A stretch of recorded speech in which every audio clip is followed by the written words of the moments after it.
Hello， 大家好，欢迎收看第206期的亚当球鞋，我是你们的亚当。今天我们一起来聊聊这一双特步的御风一代。本期视频由您的点赞赞助播出。首先，我们先来看一下这一双鞋的外观。在外观方面，你觉得这一双鞋可以打几分呢？我手上这个配色叫做珍珠奶茶配色，整一双鞋的颜色就是这一种奶茶的颜色，后跟有着 Bubble Tea 的字样，但是珍珠在哪儿呢？我真的是找不到。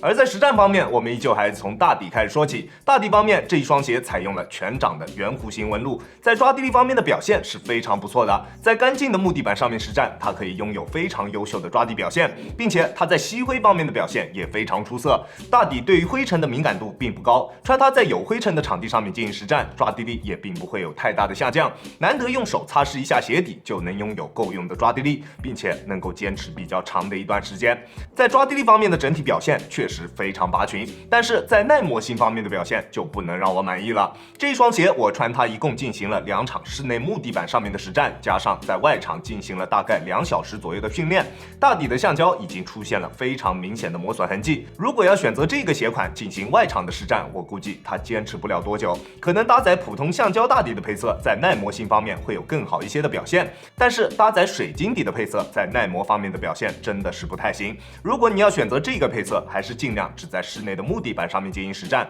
其他场地还是算了。而在中底方面，搭载了前掌的特爆加上后掌的 Dynamic Foam， 前掌内嵌式的特爆缓震科技在厚度方面还是比较薄的，在场地感方面有着非常不错的表现，并且在反应性方面的表现也同样出色。在突破的过程中，脚底下基本上没有什么泄力的感觉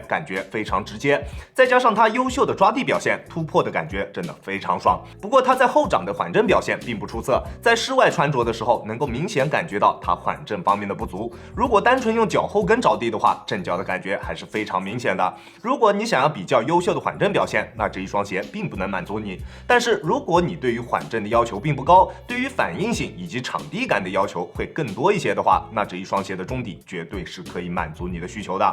在鞋面方面，球鞋使用了大面积的工程网布，加上重点区域的热熔材料组合而成，鞋面的整体强度非常高，并且延展性非常低。球鞋的侧面也有着大面积的 TPU 包围，大底的橡胶也在球鞋侧面的受力点位置做出了非常明显的上扳，让整一双鞋在侧向支撑方面都有着非常不错的表现。不管你做什么动作，鞋面都可以非常好的托住你的双脚，并且大面积的 TPU 包围加上中底内部的 TPU 片加持，也让球鞋同时拥有了非常不错的整体刚性。在做一些大幅度变向动作的时候，脚底下的球鞋它的整体姿态还是可以保持的非常好的。球鞋的鞋帮高度也比较高，跟玉帅13泵的高度相当，并且脚踝处的内部填充做的也非常到位。系紧鞋带之后，球鞋在脚踝处的锁定感觉非常棒，并且非常舒适。在脚踝处的鞋面也同样做出了热熔材料以及缝线的加强，让这一个部位的鞋面强度有着进一步的上升。穿它打球的时候，能够非常明显的感觉到在脚踝处的支撑是非常出色的。球鞋的鞋楦属于正常宽度的鞋楦，建议正常脚型或者是脚型略微偏宽偏窄的朋友去进行选择。而这一双鞋的内长是明显有一点点偏长的，我平时耐克穿 42.5， 李宁穿42，这一双鞋我选择42码是明显偏长的，而穿41码则刚刚好。想要购买这个鞋款的朋友，尽量还是选小一码，或者是在进行试穿之后再决定要购买什么尺码。而在选对了尺码之后，你就可以得到非常优秀的包裹体验了。不管是在前掌还是中后段的包裹都非常优秀，并且非常的舒适。球鞋的鞋带布置是比较靠前的，这让这一双鞋在前掌的包裹调节范围变得非常大。即使是像我这样比较偏窄一些的脚型，在拉紧鞋带之后，也完全感觉不到那一种脚在鞋内会跳舞的感觉。包裹表现非常优秀，并且在动态锁定方面也同样拔群。系紧鞋带之后，在做变向的时候，双脚在鞋内几乎不会出现任何的位移，在急停急起的时候也不会出现那一种顶脚趾或者是掉跟的现象。在包裹以及锁定2方面表现都是非常出色的。而在整体的支撑方面，它的表现也非常优秀。前面已经说了，它在鞋面的支撑以及中底的抗扭方面表现都是没有问题的。不过它在足弓方面的支撑是有着非常明显的欠缺的。虽然它在足弓处做出了比较明显的内收，但是由于中底的缓震材料整体比较偏软，并且它并没有做出非常明显的上扳。穿它打球能够明显感觉到它在足弓支撑方面的不足。如果大家在购买了它之后，能够给它换上一副带有足弓支撑的鞋垫，那这一双鞋的实战表现以及整体的体验感都会有非常明显的上升。在稳定性方面的表现也完全没有问题，球鞋的大底是比较宽大的，并且在前掌做出了非常明显的外扩，再加上它中底较低的重心以及中底缓震材料比较合适的硬度，让它在稳定性方面的表现也非常出色。穿它打球脚底下非常踏实，做任何动作都没有后顾之忧。在重量方面的表现就不太理想了，单只42码的御风一代重量是439克，在数值方面的表现确实是有那么一点糟糕。好在它优秀的鞋脚一体性以及合理的重量布置，让它穿在脚上的体感重量是完全没有问题的，绝对是在一个可以接受的范围内的。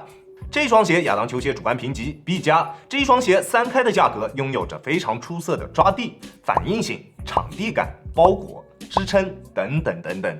感觉优点真的非常多。那我们换个说辞，说说它的缺点。它的缺点就是耐磨比较一般，缓震比较一般，足弓支撑比较差，并且如果你想要比较强的整体鞋身刚性，它也是不具备的。它的整体刚性是中等偏低一点点的，更多的应该还是为了保证球鞋的灵活性而做出了妥协。毕竟普通的篮球爱好者才是市场上面的一大部分人群，真正需要特别高强度篮球鞋的朋友还是少数。我觉得这是完全正确的一个选择。如果你打内场比较多，自己对于鞋垫也有一定的研究，对于缓震的要求并不是特别高，那这一双鞋绝对会是一个非常不错的选择。那如果你要购买这一双鞋的话，在尺码的选择方面，这一双鞋是偏大一码的。我平时耐克穿42.5，李宁穿42，这一双鞋我选择42码，在内长方面是明显偏长的，41码会更加合适。如果你们要购买这个鞋款，记得买小一码。OK， 这就是本期视频的全部内容了。再次感谢大家观看本期的亚当球鞋。亚当球鞋，一切从实战出发。我是亚当。如果你觉得我的视频可以帮助到你，希望你可以关注我，并且顺手给我点一个赞，这就是对我最大的支持了。好了，那我们下期视频再见吧。大家有空来做 ，peace。